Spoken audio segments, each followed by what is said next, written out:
lunch? No? Alright, so let me increase your appetite by talking about food today. Food is more than just sustenance. It is the language of love, friendship and culture. Across the vastness of India, every meal tells a story and every flavor carries the essence of generations. Through this session, we plunge into the richness of India's culinary heritage, exploring how friendships and shared experiences inspire the flavors that we cherish. Welcome to the 6th edition of Orange City Literature Festival, a vibrant celebration of creativity, ideas, and storytelling. I am Akash, and thrilled to host this engaging afternoon, brought to you by the SDR Knowledge Foundation and powered by Rajasuri Education. Our distinguished speaker for today is Ms. Sunita Kohli. Let's clap for her. Her name is synonymous of excellence and versatility. Her latest book, The India Cookbook, From the Tables of My Friends, is a heartfelt exploration of India's culinary diversity, blending recipes with stories that celebrate the bonds of friendship. This book is her second book in her much anticipated cuisine trilogy, so we are expecting third book as well. She is a national award-winning interior designer, furniture manufacturer, and architectural restorer. Ms. Kohli has spent decades transforming iconic spaces like Rashtrapati Bhavan, the Indira Gandhi Memorial Museum, and the Parliament Building of Bhutan. She is the first interior designer to receive the prestigious Padma Shri in 1992. Also, she has been honored with the Mahila Shiromani Award, presented by none other than Mother Teresa ji. Her contributions have also been recognized with numerous lifetime achievement award, and that's how she is here with us for today. Beyond her accomplishments in design and restoration, Ms. Kohli is a celebrated author.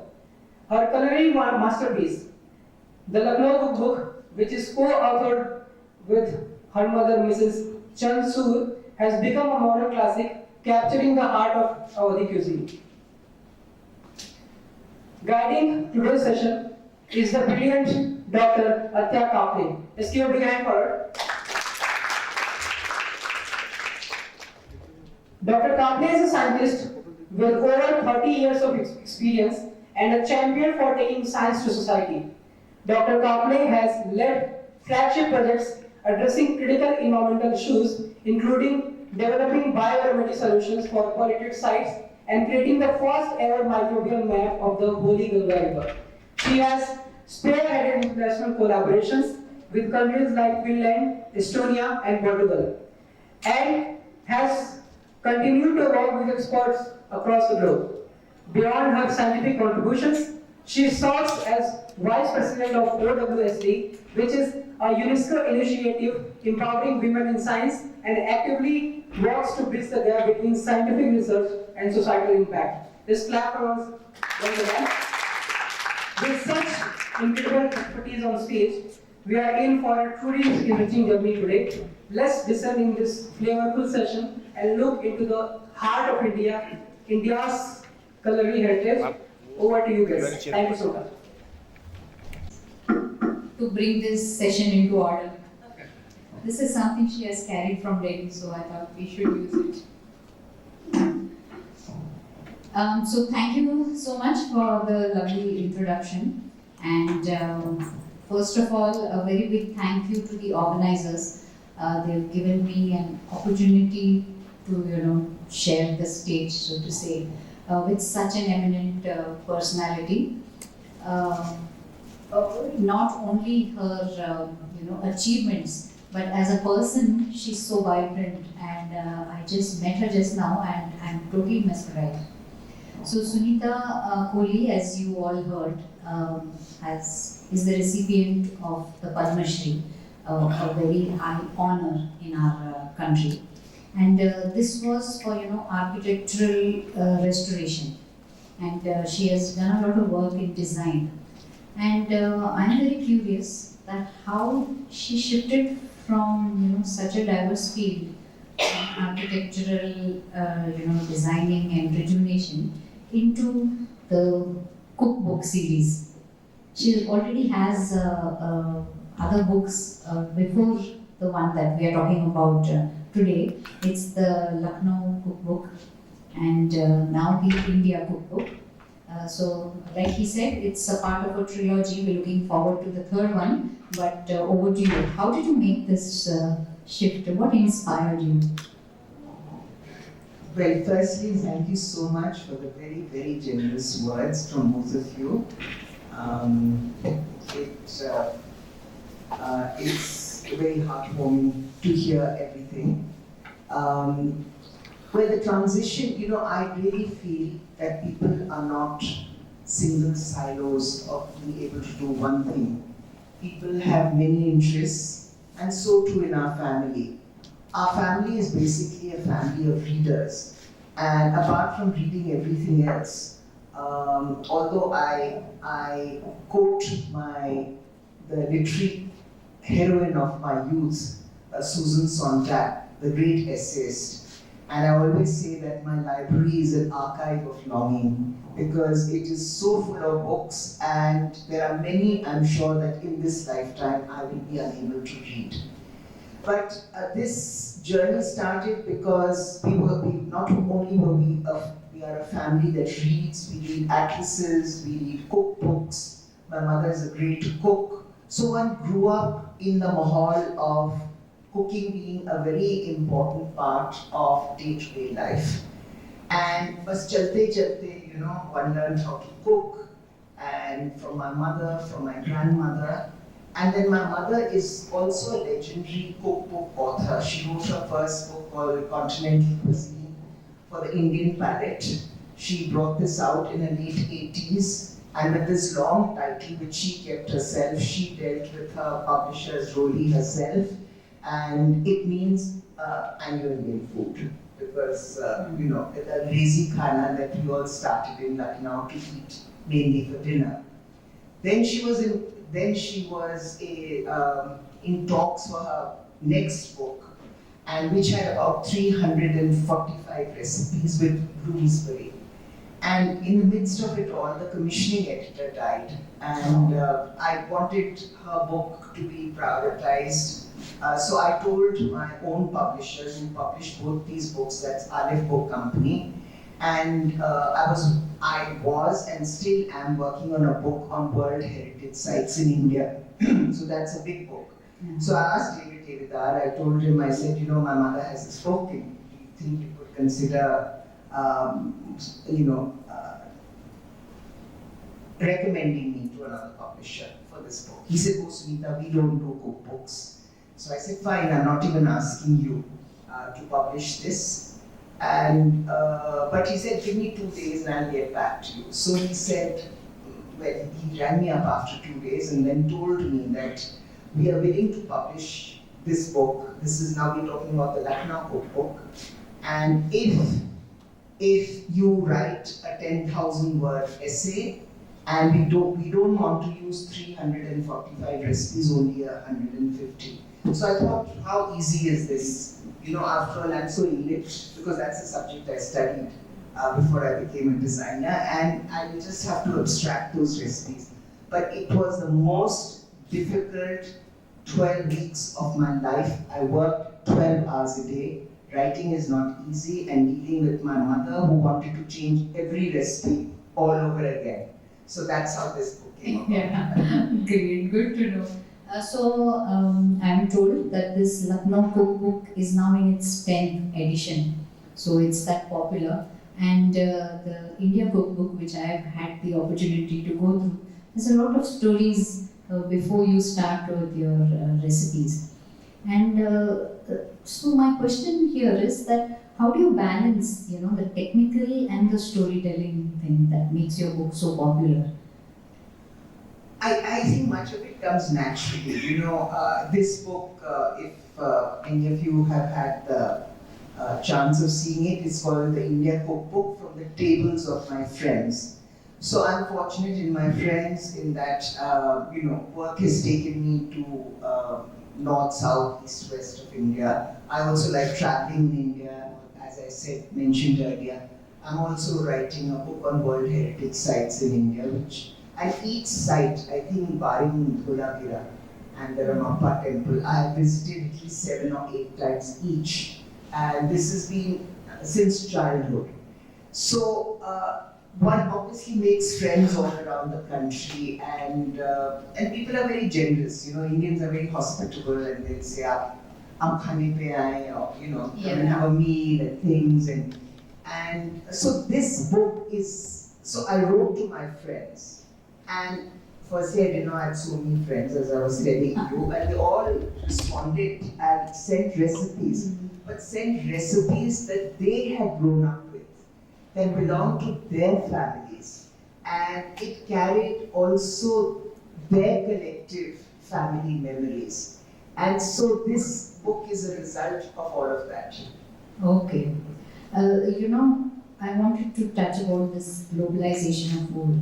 When my daughter, she studied for a very brief time in Sweden, and they had one food fair where they had, counters from all over Europe with their signature dish in the fair. And so when she attended that, she went to the UK one, and they had butter chicken. So obviously, it is not going to be like the butter chicken we get in Delhi. So does this globalization, would you say it's favorable, unfavorable for the age-old recipes that we have? Culture and cuisine cannot be bounded by political boundaries. They will travel. And it's good that they travel, because so much of what we call Indian food from different parts of India has really come to us from other countries. Like, for instance, in Lucknow, where I grew up, I was born in Lahore, I grew up in Lucknow.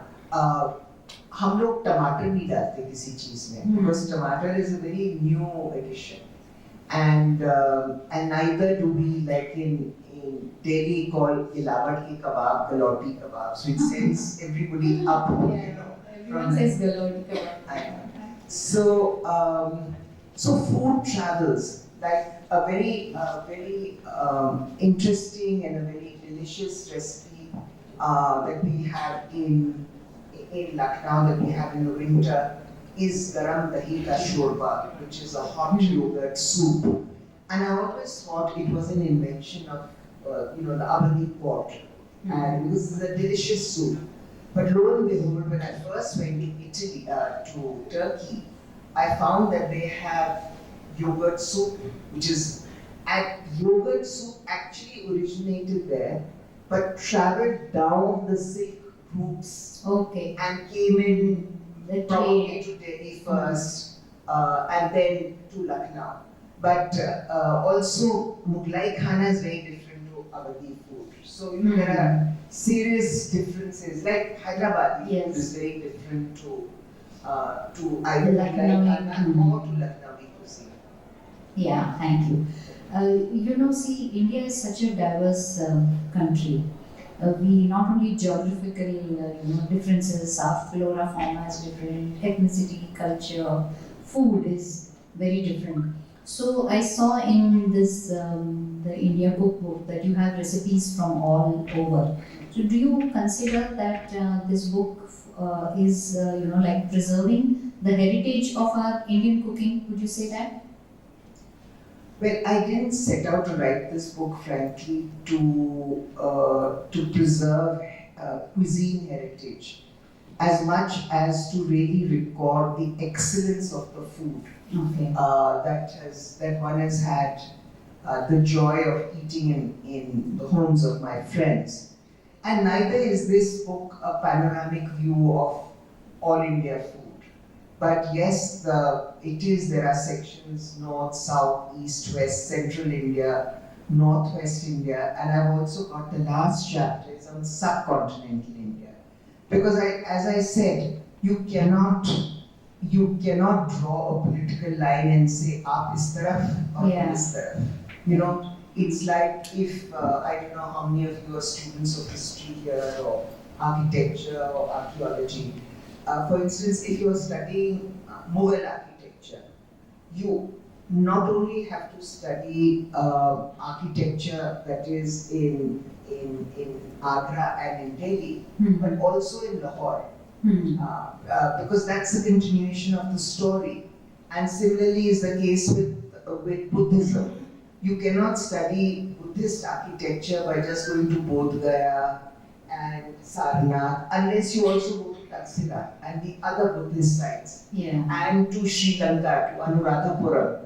So culture, cuisine, these are, they sweep across areas. And the most recent example is, Delhi has terrible pollution. So, and so does Lahore, from where I've just returned last week. Ab hawa ka jhoka is taraf it reaches, the pollution is there, and hawa dusri taraf laut ke aaye, so it's So there was a lot of it in the papers also. The pollution from here and there, and cross-boundary pollution. I would also actually like you to read a little bit from your books, but before that, I just have one question. Most of these recipes, from our grandma's times, they involve a lot of preparation, slow cooking, and things like that. Do you think that they will get lost in today's culture when you have nuclear families?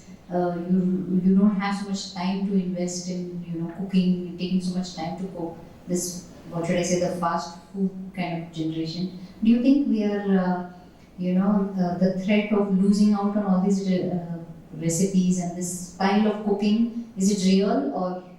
I think today more and more people are really very health conscious. And for that, fast food and cooking in microwaves and all the rest of it is a no-no. So, in a book like this, that's my phone inside. In a book like this, the recipes are extremely simple and they're all made with ingredients that are found locally. And I feel that that are in season. Now that is a very important thing.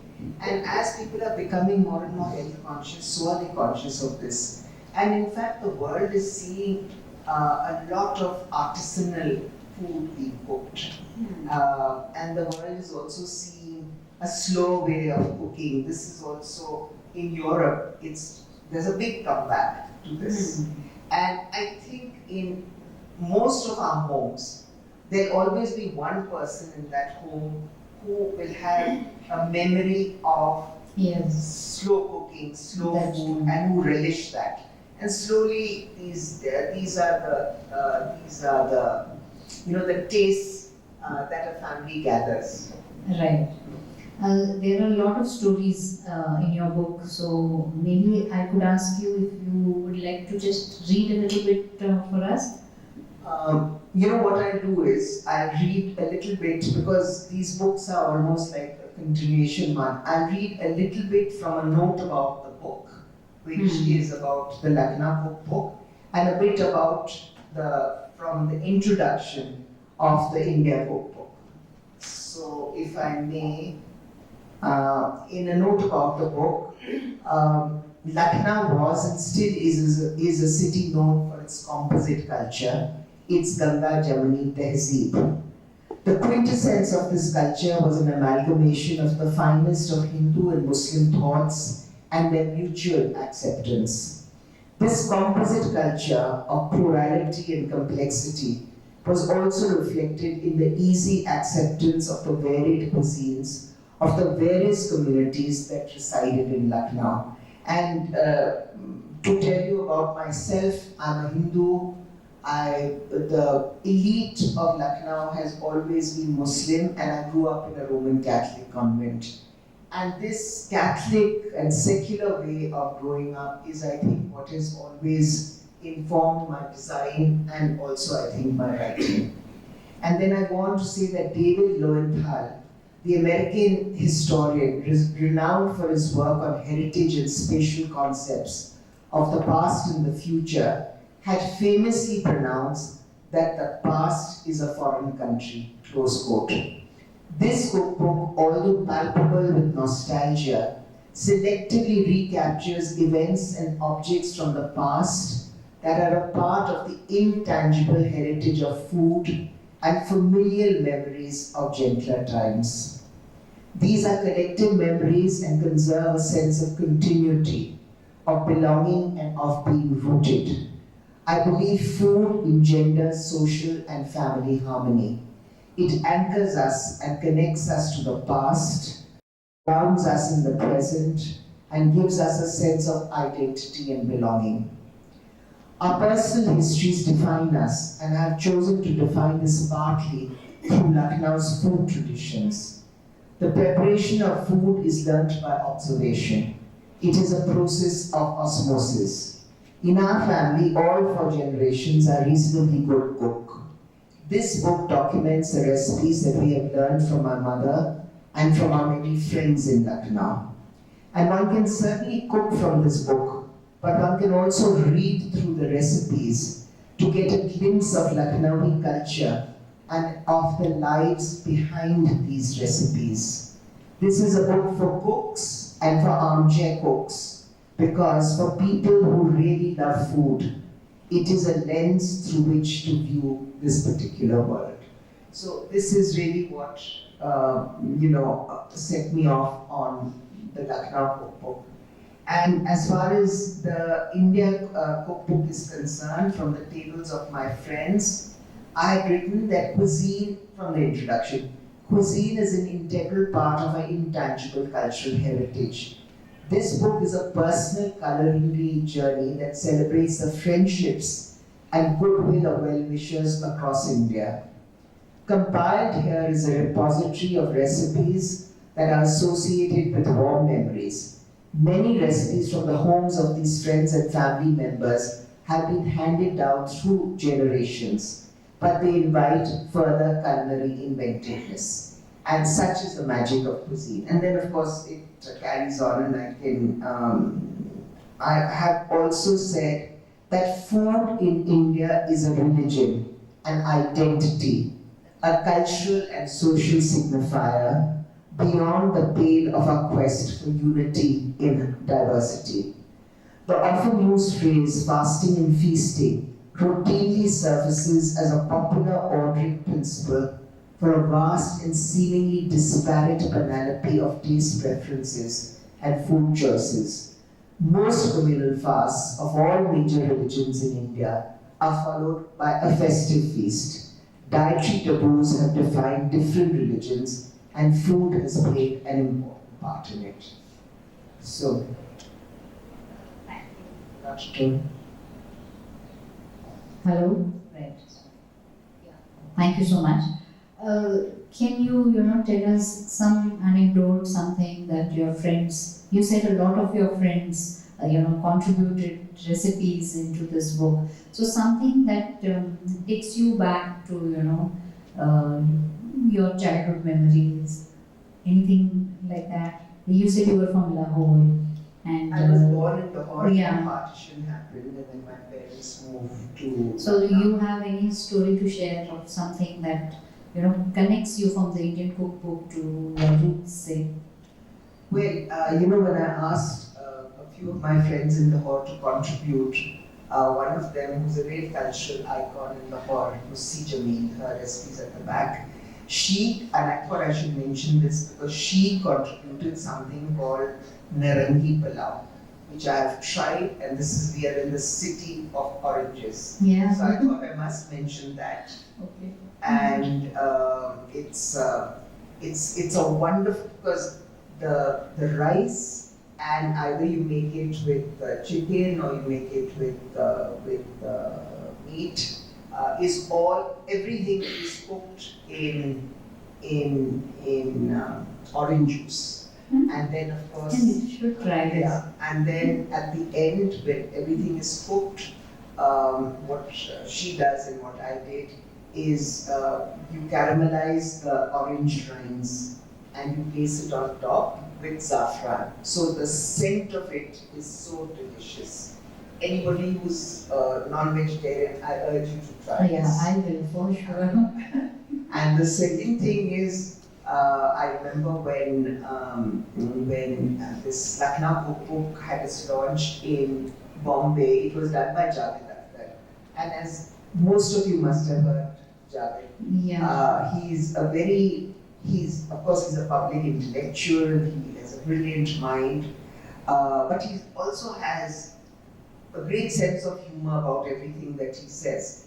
So he'd given this wonderful talk, and we were all listening to it and all that. And then when it was, and then there was a panel discussion. My mother was there then, and I'm talking about 5 years ago.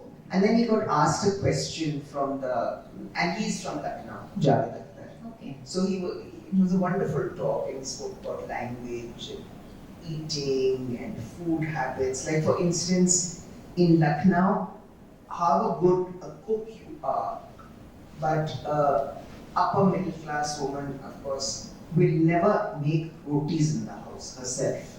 So he said that because that is made by cooks who only cook rotis and then they bring to the house.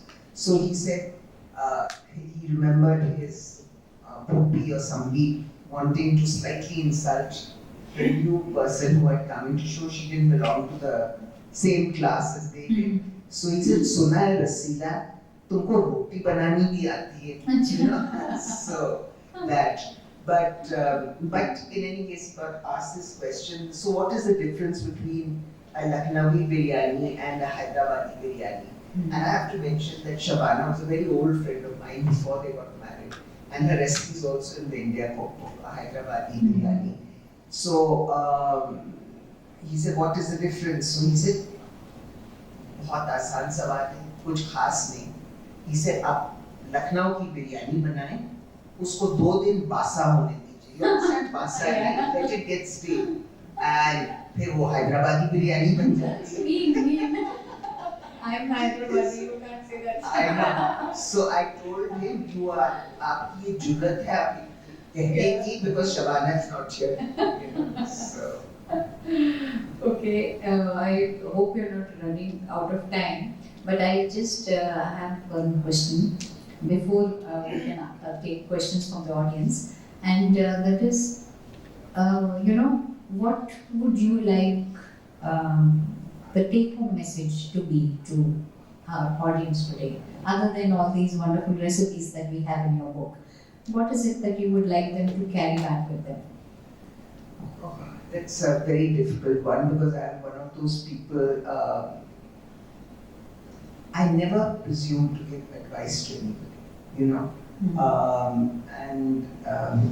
Side by side that one has had a career in design, one has also had a life in academia. Yeah. Because, but you know, it's more involvement. I think the take-home message is, since this is a cookbook session, please read, please experiment, do whatever you wish to do, and out of that something will come. Because you know, food is like being an alchemist. You have ingredients, आप जैसे उनको पकाएं, something else, I mean, it turns into something else. So I think never fear experimenting. Never lack in curiosity is all that one can say. Yeah, thank you so much. That's good enough. But before we end, can we just, it's open if anyone has anything to ask. Sunita?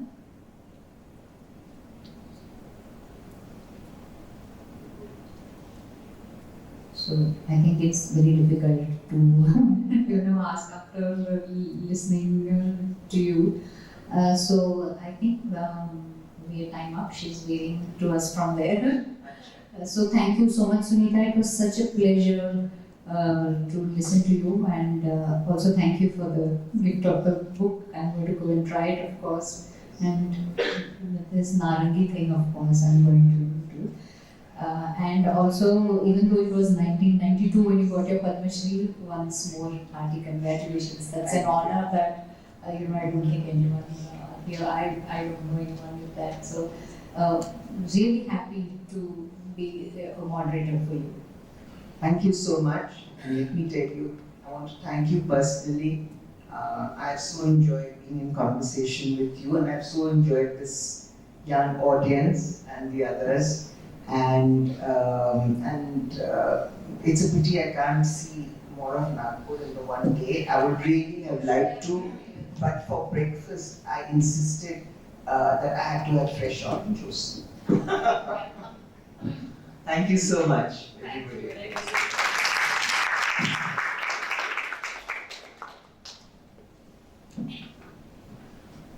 Thank you so much, guests, and thank you, audience, for being so patient, even if you are in the lunch hour, as we started.